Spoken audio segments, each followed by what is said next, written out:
요즘 이 동네에는 묘한 변화가 생겼습니다. 가게 간판에 익숙하지 않은 글자들이 붙기 시작했어요. 공사장 벽엔 보지 못했던 문자가 적힌 안내문이 붙었습니다. 사람들은 말합니다. 한국어만 알면 기회가 생긴다. 한국에 가면 인생이 달라진다. 저는 처음엔 그저 그런 말들이 가난한 동네 사람들끼리 나누는 허무한 꿈처럼 느껴졌습니다. 그런데요, 그 말이 제 인생의 방향을 바꾸게 될 줄은 정말 몰랐습니다. 이야기 시작 전 좋아요, 구독 부탁드려요. 안녕하세요.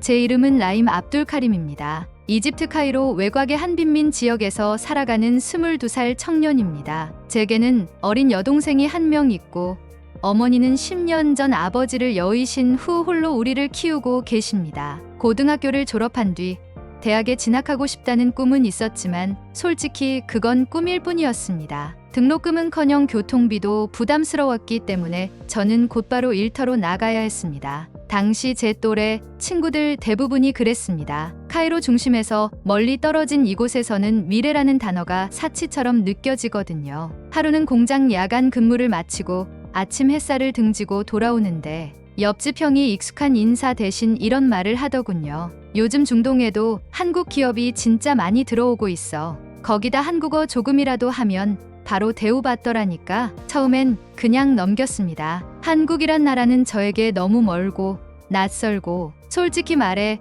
그게 내 삶과 무슨 상관이 있겠어 싶었거든요. 그런데 며칠 후 그 형이 저에게 한글로 쓰인 기계 부품 설명서와 한국어 이력서 샘플을 보여줬습니다. 그 서류들은 낯설고 복잡해 보이지만 동시에 무언가 다르게 느껴졌습니다. 특히 한글이라는 글자, 뭐랄까 동글동글하고 귀엽다는 생각이 먼저 들었어요. 그날 이후로도 그 형은 종종 말했습니다. 한글이 배우기 쉬운 문자래. 심지어 유럽에서 문자학자들이 그렇게 평가했다잖아. 그 말이 마음 한편에 계속 남아 있었습니다. 그날 이후 저는 인터넷 검색을 통해 한국이라는 나라에 대해 조금씩 알아보기 시작했습니다. 유튜브에서 한국어 초급 강의를 찾아보았어요. 처음엔 발음이 신기하고 영상 퀄리티도 좋아서 그냥 흥미로웠습니다. 그런데 어느새 종이에 자음과 모음을 따라 적고 있는 제 자신을 발견하게 되었죠. 혼자서 독학을 시작한 지 약 한 달이 지났을 때쯤이었어요. 시내 헌책방에서 중고 한국어 교재를 찾고 있는데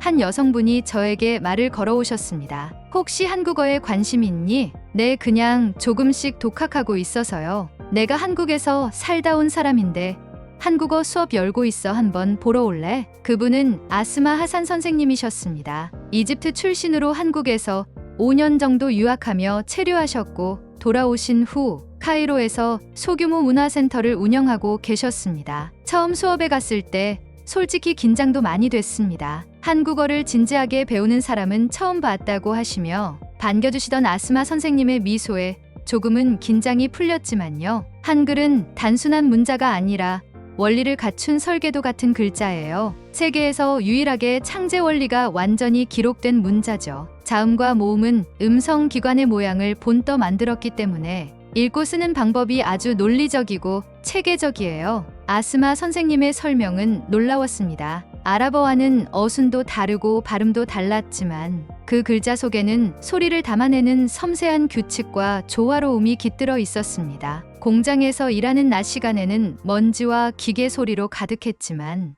저녁 시간에 수업을 듣는 그 한 시간은 제게 유일한 숨통이었습니다. 수업을 들을수록 더 알고 싶어졌고 급기야 선생님께 조심스럽게 물어봤습니다. 토픽 시험이라는 걸 보려면 얼마나 공부해야 할까요? 라임아, 지금처럼 꾸준히 하면 충분히 가능해. 토픽1 정도는 얼마든지. 그날 이후 저는 토픽1에 합격하고 한국 취업 연계 연수 프로그램에 지원하는 것을 목표로 삼았습니다. 목표를 정한 이상 혼자만의 계획으로 묻어둘 수는 없었습니다. 그날 저녁 어머니와 여동생이 식사를 준비하고 계실 때 조심스레 말을 꺼냈습니다. 어머니, 저 한국어 시험을 보려고 해요.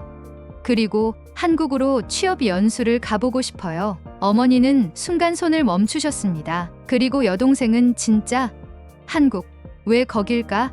하고 놀란 눈으로 저를 바라봤습니다. 저는 한국 기업들이 중동 지역에 많이 진출했고 한국어를 할 줄 알면 더 좋은 조건으로 취업할 수 있다는 것을 이야기했습니다. 그리고 그 연수 프로그램에 합격하면 체류 지원은 물론이고 일자리까지 연계된다고 설명드렸습니다. 어머니는 한참을 말없이 계시다가 말씀하셨습니다. 멀리 가는 게 걱정이 안 되는 건 아니야. 하지만 너를 위해선 분명 더 나은 길일 수도 있겠구나. 그 말에 제 눈시울이 살짝 뜨거워졌습니다. 평소 가족에게 짐이 되지 않으려 조심스러웠던 마음이 어머니의 한마디에 무너져 내리는 듯 했거든요. 여동생은 제 손을 꼭 잡으며 말했습니다. 오빠, 꼭 합격해서 멋지게 갔다 와. 나중에 한국에서 먹는 음식 이야기 나한테도 꼭 들려줘야 해. 가족이 저를 믿고 응원해준다는 사실은 혼자 싸워야 하는 긴 여정에 있어 가장 큰 힘이 되었습니다. 저의 목표를 이루는 과정이 결코 쉽진 않았습니다.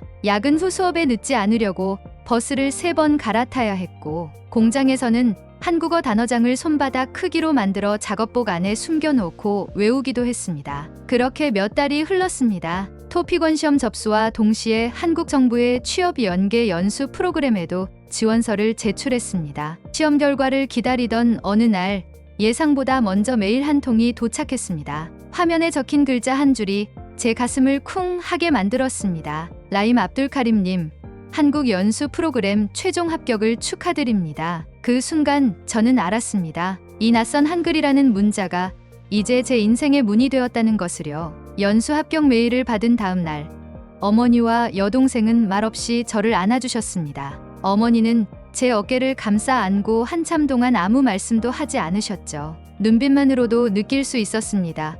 걱정과 기대 그리고 믿음이었습니다. 출국 준비는 생각보다 빠르게 진행되었습니다. 연수 프로그램 측에서 체류비 일부와 항공권을 지원해 주었고, 기초 직무 교육을 받은 후 저는 생전 처음으로 비행기에 몸을 실었습니다. 10여 시간을 날아 도착한 곳은 대한민국 인천공항이었습니다. 터미널 안으로 들어서는 순간 눈앞에 펼쳐진 건 유리처럼 반짝이는 바닥과 질서정연하게 움직이는 사람들, 그리고 조용히 흐르는 안내 방송이었습니다. 모든 것이 낯설면서도 놀라울 만큼 정돈되어 있었습니다. 여기가 정말 내가 꿈꾸던 그곳인가. 그 순간 제 심장은 설렘으로 두근거리기 시작했습니다. 하지만 그 감정은 오래가지 않았습니다. 입국장으로 향하는 길목에서 설렘은 어느새 긴장으로 바뀌었죠. 입국 심사대에서 긴장한 탓인지 질문의 절반 정도밖에 제대로 알아듣지 못했고, 단어 몇 개로 얼버무리며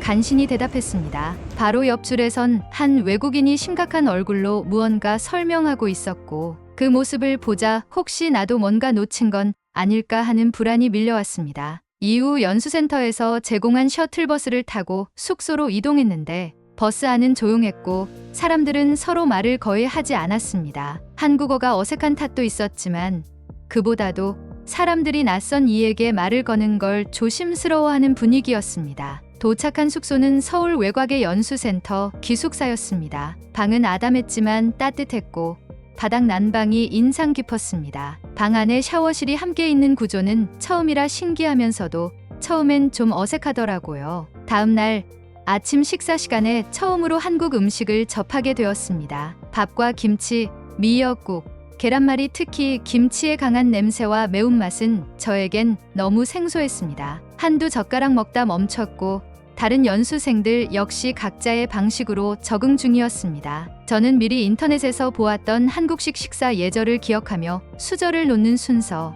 반찬을 함께 나누어 먹는 방식 등을 조심스럽게 따라했습니다. 연수 첫날 오리엔테이션에서 더 큰 문화적 충격이 찾아왔습니다. 직원이 나와 연수 일정과 규칙의 설명은 한국어로 진행되었고, 화면에 영어 자막이 나오긴 했지만 처음 듣는 표현들이 많아 내용을 이해하는데 큰 어려움을 느꼈습니다. 저는 가만히 들으며 겨우 익숙한 단어를 주워 들었습니다. 안전교육, 8시, 실습복, 지각. 한글을 배운 것이 아니었다면 저도 아마 멍하니 앉아만 있었을 것입니다. 하지만 머릿속에 떠오른 글자들을 하나하나 연결해가며 저는 직원이 말하는 의도를 대충 이해할 수 있었습니다. 그날 밤 숙소에서 혼자 노트에 적었습니다. 실습복, 작업복, 오전 8시 강의 시작 시간. 단어 하나하나가 이제는 제게 말을 거는 친구 같았습니다. 며칠 후 연수 일정 중 건강검진을 위해 단체로 병원을 방문했습니다.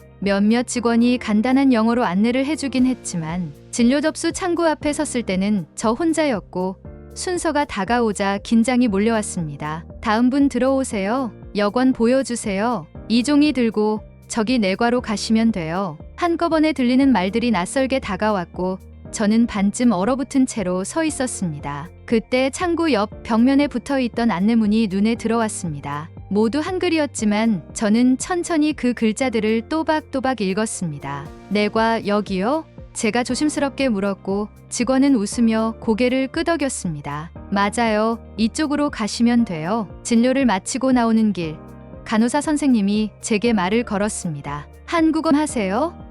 발음이 참 또박또박해요. 저는 어색하게 웃으며 고개를 끄덕였지만 속으론 눈물이 날 만큼 기뻤습니다. 누군가가 제 노력을 알아봐 줬다는 사실에 하루 종일 마음을 따뜻하게 해주었습니다. 며칠 후 기숙사 옆 편의점에서 작은 일이 있었습니다. 생수와 김밥을 계산하며 직원이 묻습니다. 포인트 적립하시겠어요? 그 말은 전혀 몰랐지만 말 끝에 하시겠어요라는 익숙한 어미가 들렸습니다. 저는 천천히 웃으며 고개를 저었습니다. 아니요, 괜찮아요. 직원은 놀란 듯 저를 쳐다보다가 말했습니다. 한국어 되게 잘하시네요. 그날 밤 저는 작은 기쁨을 노트에 적었습니다. 하시겠어요? 존댓말 표현. 괜찮아요. 자주 쓰는 대답. 한글은 제가 이 땅에 조금씩 녹아들 수 있게 해주는 따뜻한 다리였습니다. 아직은 서툴고 더듬거리지만 그 다리를 하나씩 건너며 저는 한국이라는 낯선 나라를 내 삶의 일부로 받아들이기 시작했습니다. 연수 생활이 점점 자리를 잡아가던 즈음 같은 숙소를 쓰는 외국인 연수생들과 자연스럽게 어울리게 되었습니다. 네팔, 방글라데시, 우즈베키스탄, 몽골, 미얀마 언어는 달랐지만 모두 한국이라는 낯선 땅에 발을 디뎠다는 공통점은 우리를 하나의 작은 가족처럼 만들어 주었습니다. 그들 중 몇몇은 한국어를 거의 알지 못했습니다. 식당 메뉴판을 읽지 못하거나 연수 일정 안내를 놓쳐 지각하기도 했습니다. 그럴 때마다 저는 기꺼이 나섰습니다. 한국어로 된 안내문을 읽어주고 공지사항을 정리해 알려주었으며 기초 표현은 그림을 그려가며 가르쳤습니다. 처음에는 단순히 같이 살고 있으니 도와야 한다는 마음이었지만 조금씩 친구들이 제게 기대기 시작하면서 제 안에는 새로운 자부심이 싹 텄습니다. 라임, 우리 선생님. 라임이 없었으면 벌점 몇 개나 받았을 거야. 이런 말들이 얼마나 힘이 되었는지 모릅니다. 제가 한글을 배운 것이 단지 나 혼자만을 위한 일이 아니었구나. 누군가에게는 길이 되고 힘이 될 수 있다는 사실이 저를 더 노력하게 만들었습니다. 그 결과로 자연스럽게 기숙사 라운지에서는 한국어 스터디 모임이 시작되었습니다. 시작은 소박했지만 매일 밤 8시면 10명이 넘는 연수생들이 모여 제가 준비한 한국어 표현을 따라 말하고 함께 웃으며 연습했습니다. 감사합니다. 얼마예요? 이것 좀 도와주세요. 단어였던 말들이 문장이 되었고 문장이 이어져 생활 속 자신감으로 번졌습니다. 그렇게 모두가 서로에게 힘이 되어가던 어느 날 밤 예상치 못한 일이 제게 찾아왔습니다. 그날은 이상하게 몸이 무거웠습니다. 저녁을 먹고 라운지로 향하는 길. 어지러움이 몰려왔고 머리가 띵하니 울리는 듯했습니다. 잠깐만 쉬면 괜찮아지겠지라는 생각에 방으로 돌아왔지만 몸은 점점 더 뜨거워졌고 숨쉬기조차 힘들어졌습니다. 몸을 일으키려 했지만 다리가 말을 듣지 않았고 결국 바닥에 쓰러져 의식을 잃어버렸습니다. 다음 순간 희미한 의식 속에서 누군가 제 이름을 부르는 소리가 들렸습니다. 라임 씨, 괜찮아요? 들려요? 눈을 떠보니 옆방에 사는 현민 씨가 놀란 표정으로 제 얼굴을 들여다보고 있었습니다. 그리고 그 옆에는 사감 선생님이 급히 전화를 걸고 있었죠. 나중에 들은 이야기로는 현민 씨가 저녁 시간에 갑자기 벽 너머에서 쿵소리를 들었고 혹시나 하는 마음에 제 방을 두드렸다가 문이 열려 있는 걸 보고 안을 들여다봤다고 했습니다. 그리고 저를 발견하자마자 사감 선생님께 달려가 상황을 알린 것이었습니다. 구급차는 얼마 지나지 않아 도착했고 병원으로 이동하는 내내 사감 선생님은 제 손을 꼭 붙잡고 말해주셨습니다. 걱정하지 마세요. 저희가 계속 함께 있을게요. 그 말에 저도 모르게 눈물이 핑 돌았습니다. 어릴 적 이후로 누군가 저를 다급하게 걱정해준 건 처음이었습니다. 진료를 마치고 기숙사로 돌아왔을 때 책상 위에는 작은 메모와 함께 죽과 과일이 놓여 있었습니다. 함께 공부하던 친구들의 이름과 걱정이 한 줄씩 적혀 있었습니다. 그날 밤 저는 베개를 끌어안고 조용히 눈물을 흘렸습니다. 이 나라는 빠른 인터넷이나 반듯한 도로 때문이 아니라 말없이도 타인을 품어주는 사람들의 마음 덕분에 단순한 기회의 땅을 넘어선 사람의 나라처럼 느껴졌습니다. 그날 이후로 저는 달라졌습니다. 누군가를 돕는다는 게 대단한 일이 아니라는 걸, 그리고 때로는 도움을 받아들이는 용기도 필요하다는 걸 알게 되었습니다. 그리고 조용히 다짐했습니다. 이제는 내가 받아왔던 이 마음을 언젠가 누군가에게 돌려줄 수 있는 사람이 되자. 몇 년 전 저는 이집트 카이로 외곽의 작은 방에서 낡은 한국어 교재 한 권을 품에 안고 이 글자를 배우면 내 인생이 바뀔 수 있을까를 고민하던 청년이었습니다. 그땐 상상도 못했습니다. 이 작은 글자들이 저를 한국으로 이끌고 그곳에서 만난 사람들의 따뜻함이 제 인생을 다시 쓰게 만들 줄은요. 한국에서 연수를 마친 후 저는 운 좋게 한 중소기업에 정식 채용되어 기계 부품을 관리하고 생산하는 부서에서 일하게 되었습니다. 그 일은 결코 쉽지 않았지만 제가 읽을 수 있는 한글 설명서와 작업 지시문 덕분에 적응은 훨씬 수월했습니다. 그리고 어느 순간부터 제게 도움을 청하는 외국인 동료들이 하나둘 생겼고 저는 다시 자연스럽게 도와주는 사람이 되어 있었습니다. 저는 일을 하며 틈틈이 지역 다문화센터에서 자원봉사를 했습니다. 주말마다 외국인을 위한 기초 한국어 수업을 맡았고 수업은 소박했지만 분위기는 뜨거웠습니다. 단순한 인사말부터 시작해 버스 타는 법, 식당에서 주문하기, 병원에서 증상 말하기까지 실생활에 꼭 필요한 한국어를 가르쳤습니다. 수업이 끝난 뒤 한 학생이 제게 조심스럽게 다가왔습니다. 그는 인도네시아에서 온 청년이었습니다. 선생님, 저는 어릴 때부터 말이 느려서 어디 가도 잘 못했어요. 근데 한국어는 이상하게 입에 붙어요. 그리고 선생님 수업 들으면 용기가 나요. 그 말에 저는 그를 꼭 안아주고 싶을 정도로 가슴이 벅차올랐습니다. 한글이라는 글자가 이렇게 누군가의 자존감을 살릴 수 있다는 사실이 믿기지 않았습니다. 저는 고향 이집트로 돌아왔습니다. 돌아가기까지 많은 고민이 있었지만 이제는 한국어를 통해 받은 기회를 고향의 누군가에게 돌려줘야 할 때라는 생각이 들었기 때문입니다. 카이로 시내 외곽, 어릴 적 제가 자라던 동네에 조그마한 교실을 하나 마련했습니다. 벽에는 한국의 지도를 붙였고 책상 위에는 기증받은 한국어 교재들과 제가 한국에서 써온 노트들이 놓였습니다. 간판에는 작은 한글 학교라고 적었습니다. 처음엔 한두 명의 학생뿐이었지만 어느 날부터인가 소문을 듣고 청년들이 찾아오기 시작했습니다. 건설 현장에 취직을 준비하는 청년, 드라마를 보며 배우의 꿈을 키우는 소녀, 아이에게 한국 유학을 보내고 싶다는 어머니까지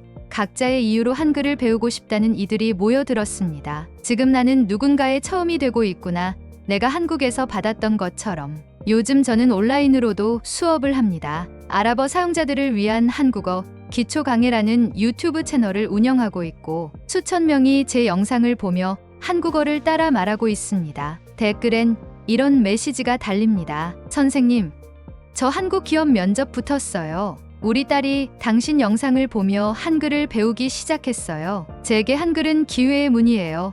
당신이 그 문을 열어주셨습니다. 그럴 때마다 제 가슴은 여전히 뭉클해집니다. 이제 저는 더 이상 기회를 찾아 헤매는 청년이 아닙니다. 누군가의 시작을 도울 수 있는 작은 징검다리가 되었습니다. 누군가는 말합니다. 문자는 사람을 바꾸지 않는다고요. 하지만 저는 믿습니다. 어떤 문자는 마음을 열고 삶의 방향을 바꾸는 열쇠가 될 수 있다는 걸요. 제게 한글은 그랬습니다. 그 작은 글자들을 통해 저는 세상을 새롭게 보기 시작했고 한국이라는 나라의 질서, 배려, 따뜻함을 마음 깊이 존경하게 되었습니다. 저를 변화시킨 이 이야기는 이제 또 다른 누군가에게 작은 용기가 될 수 있을까요? 여러분은 어떻게 생각하시나요? 한글이 누군가의 삶을 바꿀 수 있다고 믿으시나요? 여러분의 생각을 댓글로 남겨주세요. 이 이야기가 좋았다면 구독, 좋아요, 알림 설정까지 꼭 부탁드립니다. 여러분의 작은 응원이 이야기를 만드는 큰 힘이 됩니다.